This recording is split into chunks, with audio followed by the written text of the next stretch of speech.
Ya betul Tengku. Hebat gini cerdasnya Guru Gembul. Cerdasnya Guru Gembul itu tidak mau terpancing gitu loh. Cerdasnya Guru Gembul tidak mau terpancing, tapi bagaimana tetap mengarahkan si Wafi untuk tidak masuk di dalam perdebatan, untuk tetap di dalam perdebatan on the track begitu, tidak ke ranah kitab-kitab gitu. Itu cerdasnya Guru Gembul. Ya intinya RA tidak mau disalahkan gitu loh. Tapi sebenarnya ketika Guru Gembul selama 15-20 menit berorasi, mereka terdiam, itu mewakili umat seluruh Indonesia bagaimana ingin melampiaskan kata-kata yang sangat-sangat mewakili dari Guru Gembul gitu loh. Ingin katakanlah langsung ingin mengatakan di hadapan para habib, kita kan ingin kayak gitu langsung, tapi tidak ada bantahan sama sekali, tidak ada. Kenapa? Karena takut kalau bantah seolah itu membela diri, makanya kemarin tidak ada bantahan sama sekali gitu. Ya sepakat dengan dia menggali kuburannya sendiri kan akhirnya. Ya betul, sepakat. Jadi Guru Gembul kemarin menguliti perilaku Rizik Syihab, dari mulai omongannya, tutur katanya, akhlaknya, ya sering menghujat, menghina, memfitnah, mencaci maki, bahkan sama pemerintah, bahkan sama ulama kita dengan bajingan, dengan bahasanya pokoknya kasar sampai anjing babi ikut bangsat dajjal, pokoknya seperti itulah bahasa-bahasa dari Rizik Syihab. Itu kan dikuliti di depan Habib ini, termasuk menguliti Bahar bin Semit, itu juga sama dikuliti sampai detail. Itu pun tidak ada satu Habib yang mengelak atau menyanggah. Yang kedua, ketika Guru Gembul mengkoreksi kerangka nasab Rizik Syihab, yang disampaikan Guru Gembul itu nasab kerangka dari Rizik Syihab itu ke atasnya sudah bermasalah, dan sampai Rizik Syihab ke bawahnya juga bermasalah. Ini perbandingannya, ini menurut Guru Gembul perbandingannya 1, 2, 3, 4, 5, 6, 7, 8, 9, 10, 11. Jadi seandainya ada orang satu yang percaya, itu perbandingannya 100 miliar tidak percaya.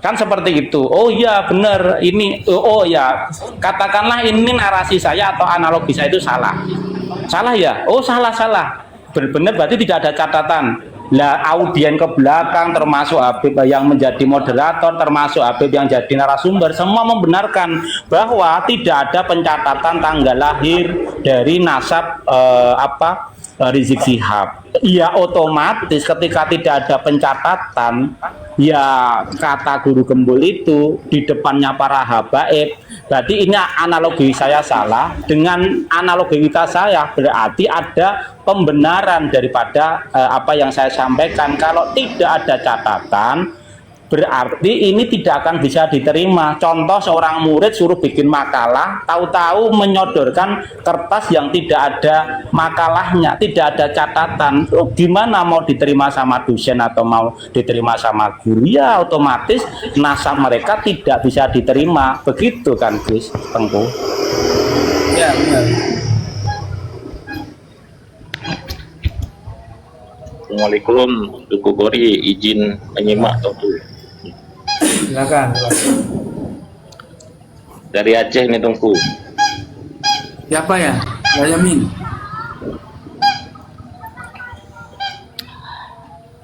Ya begini Guru Gembul itu alhamdulillahnya itu ya datang itu dia tanpa beban. Kenapa tanpa beban?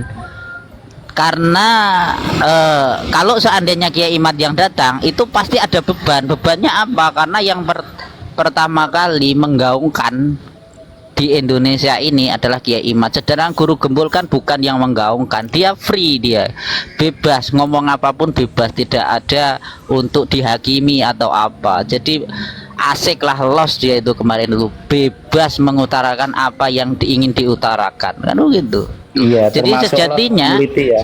Iya sejatinya kalau orang-orang yang di luar atau selain Kiai Imad saya kira mestinya harus los. Misalkan Tengku Kori seandainya diundang hadir itu los karena tidak memiliki beban gitu.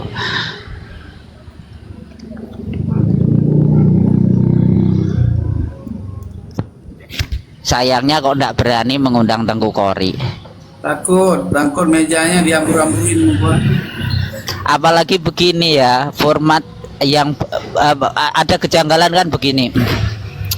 Ketika di UIN itu dibatalkan karena ditakutkan ada apa namanya konflik horizontal, maka seharusnya di Robito juga harus dihentikan sebenarnya kemarin itu. Akan tetapi kan tetap ada. Artinya apa? Memang berarti ada indikasi atau kecurigaan bahwa di UIN itu digagalkan oleh pihak mereka gitu, agar hanya satu arah di Robito saja. Itu indikasinya ke semacam itu. Kalau orang berpikir indikasi loh ya, kecurigaan saja begitu, bisa dibaca lah kayak gitu. Nomor dua, kenapa kok tidak ada tanda tangan ke Pak Ketua Robito meskipun itu dilakukan di RA? Itu seandainya terjadi hal sesuatu ya, itu tidak bisa karena tidak ada apa namanya tanda tangan Pak Ketua gitu. Ya siap, ini disapa Alkemi Uwais. Assalamualaikum Uwais, silakan.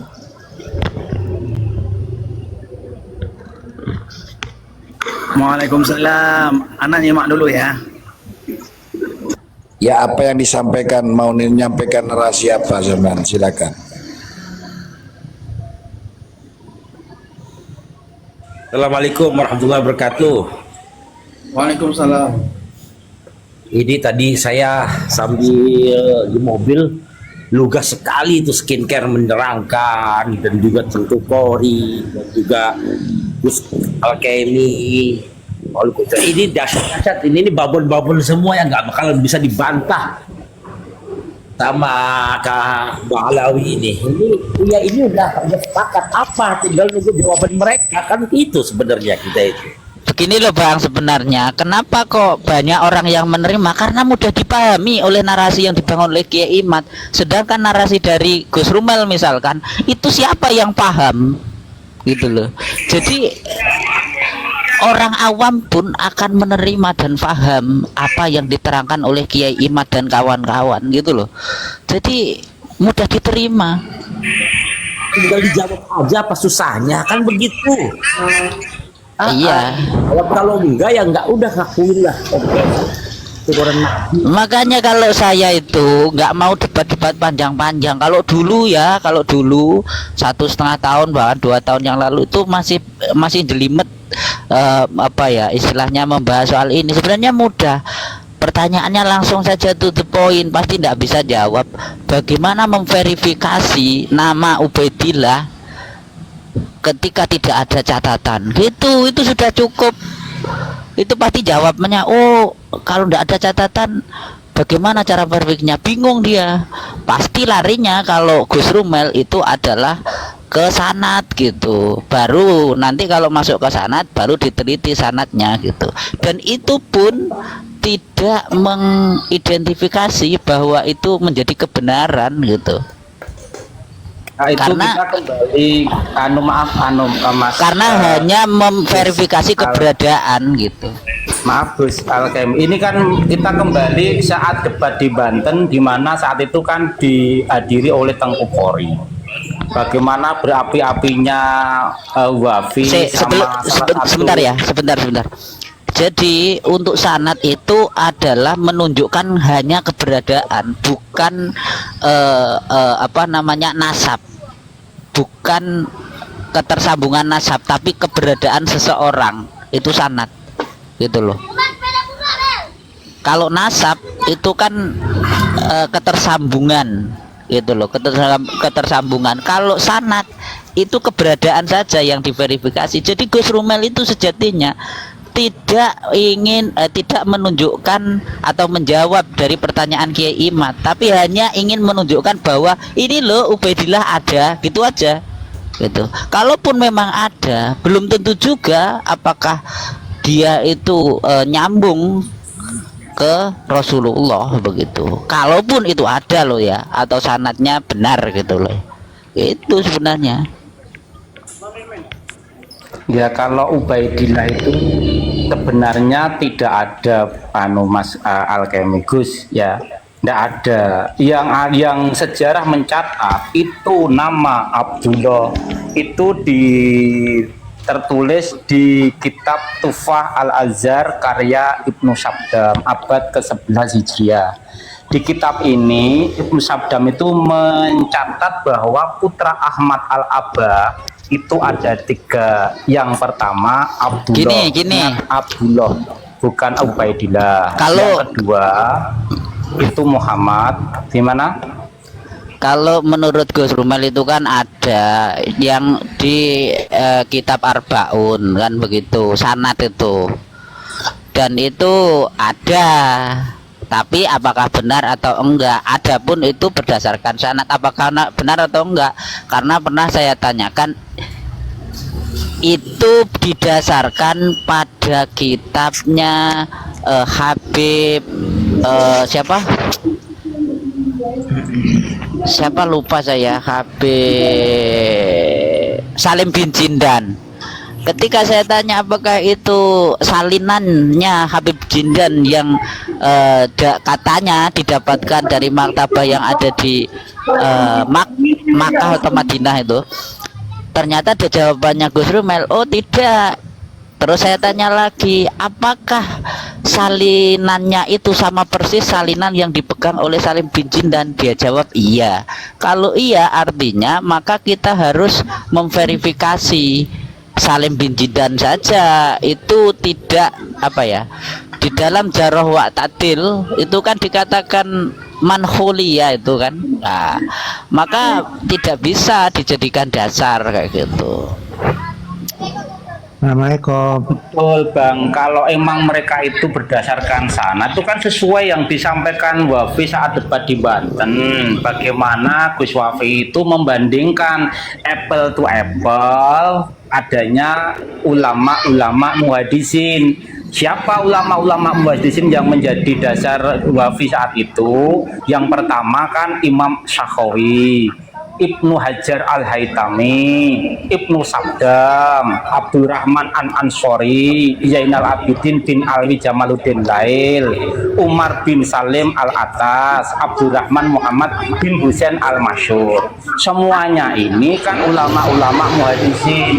Terus kan dibandingkan apple to apple, lebih alim mana Ibnu Hajar Al-Haytami sama Kiai Haji Madidin ya? Siapa yang tidak kenal Ibnu Hajar Al-Haytami kan seperti itu. Ibnu Hajar itu ada 2, ada Ibnu Hajar Asqalani, ada Ibnu Hajar Al-Haytami kan seperti itu. Bahasanya ada di kitab Sabat. Ya di situ ketika kita termasuk di kitabnya karya Ibnu Hajar Al-Haytami yang Al-Mujam, di situ ditulis di abad ke-10 bahwa Ibnu Hajar Al-Haytami di kitab Al-Mujam itu menyampaikan sanad keilmuan, ya bukan mengisbat ya, menyampaikan sanad keilmuan di biografi pribadinya, bahwa gurunya tersambung ke atasnya itu ada nama Ubaidillah bin Isa Ar-Rumi,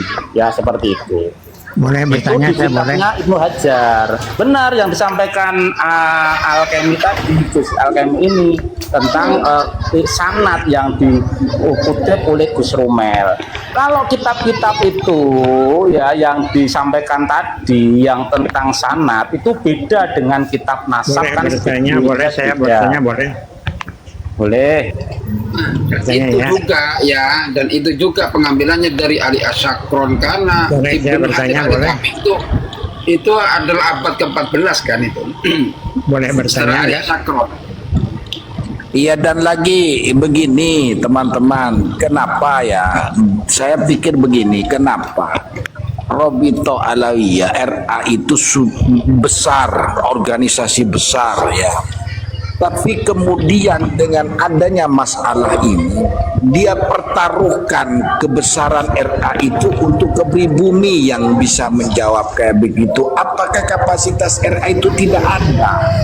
Boleh Dengan bertanya, saya keilmuan supaya membandingi dengan pembahasan nasab itu kok dipertaruhkan kepada pribumi gitu. Gimana Boleh itu bertanya teman-teman? enggak? Boleh. Boleh bertanya, boleh saya. Halo, Wali Unang ini wah repot ini tentu ada Wali Unang. boleh bertanya, boleh. Jadi mereka selalu mengatasnamakan pribumi untuk menyelamatkan nasab mereka bagi mukibin Boleh bertanya supaya enggak? nasab mereka itu dianggap benar gitu loh. Boleh Paham bertanya enggak saya? Boleh. Hah? Enggak, yang saya maksudkan kok sebesar itu organisasi dipertaruhkan kepada pribumi Boleh untuk bertanya menjawab enggak gitu. dong? Hah? Karena itu ada tujuannya, Ki Anjas. Ketika dia itu Ada kalah pertanyaan nih, berdebat, boleh ya, enggak? maka dia itu akan sembunyi tangan gitu loh. Wah Iya. itu bukan anu, nah, itu tujuannya Boleh seperti bertanya, itu enggak boleh? loh. Mereka memang seperti itu, lempar batu sembunyi tangan. Nasab mereka kan sudah jelas bahwa Boleh Ubaidillah bertanya itu bukan enggak? anaknya Ahmad bin Isa, tapi mereka memaksakan diri supaya bagaimana ceritanya walaupun tanpa ada kitab sejaman mereka tetap harus jadi cucu Nabi gitu loh. Boleh Paham nggak? bertanya pada Anda, boleh saya boleh. Ya kan? Artinya, Gimana Iya, menurut kan Abang bingung Anjas? kalau seperti itu. Boleh bertanya yang enggak memang kepada Anda? metodenya seperti itu Ki Anjas. Ketika Kiai Imad datang itu gembleng itu, makanya kan di situ nggak ada tanda tangan dari pihak ketua Robito. Ketika karena debat dia kan Boleh bertanya enggak saya nggak pada Anda? peduli Boleh. gitu loh, nggak peduli kan begitu ya. Iya. Boleh bertanya enggak? Karena apa? Karena bukan kesepakatan dari ketua Robito. Iya, Boleh iya, bertanya, iya. Hon? Berarti Iya, itu jadi kalau cuma seandainya hanya ketua Robito itu hadir, ya nanti tanggung jawabnya di hadapan umat bingung gitu loh. Jadi ketika Boleh mereka bertanya kalah tanpa enggak? Robito, Mas, mereka bisa Mas, menyatakan bahwa boleh bertanya Robito enggak? tidak mewakili mereka gitu loh. Paham nggak? Saya mau bertanya. iya, iya, iya, Iya. paham, paham, paham. Hah? Boleh bertanya enggak saya? Kalau menurut bertanya. Alkemi apa? Alkemi apa? Kalau menurut Alkemi? Hah? Anda Islam Alkemi. bukan? Alkemi. Alkemi gimana menurut sampean Alkemi? Anda Islam bukan? Saya bertanya. Ya coba Cek. Kalau menurut saya begini ya, kemarin itu kita bisa ukur lah kemampuan dari Maktab Daimi. Siapa itu yang maju kemarin? Boleh Itu bertanya, saya. itu sangat tidak apa ya ahli Saya lah. mau Kalau bertanya, saya boleh melihat, enggak? wong di dalam menarasikan nasab. Iya dah, pihak Maktab Daimi itu kan nggak Boleh bertanya, profesional saya lah, malah enggak. kalah lah dengan Tengku Kori, dengan Kiai Imad, dengan Gus Aziz itu Mana Imam Iblis? apa ya Imad Iblis. sangat, kalau Kiai Imad kan sangat jelas dan gamblang, mudah Imad dicerna Iblis, gitu, Rama dan Iblis, apalah terkait kitab-kitab nasab. Eh, Lihatlah itu kemarin Harus tahu Maktab Daimi, Iblis, siapa harus perwakilannya tahu itu Harus tahu sangat-sangat tidak Maktab. profesional gitu loh. Makanya profesional. harus tahu Mereka Iblis, kitab harus aja tahu nggak malaikat. jelas Anda- dasarnya. Waktu dibicarakan tentang Umudun Nasab Sirijik itu pelongo Ya, siapa sampai ketua Iblis? maktabnya kabur ke WC Siapa? gimana? Iya coba? itu kabur ke WC itu, betul. Artinya memang bisa kita lihat lah kemampuannya Mana sampai harus semana tahu, gimana mana gitu. Adam, mana iblis. Makanya Alkemi di situ dia di situ ya, dia itu adalah yang diundang adalah ya kan, yang bukan pakar mengetahui nasab. Luko wes metu. Metu sana, waline metu waline.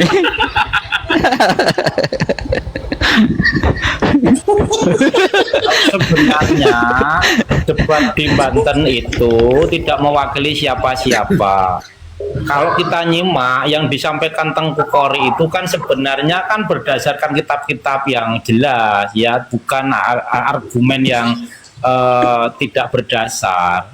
Cuman di framing seolah-olah itu kubu mereka itu yang menang, terus tesis Kiai Haji Imad rungkat kan seperti itu.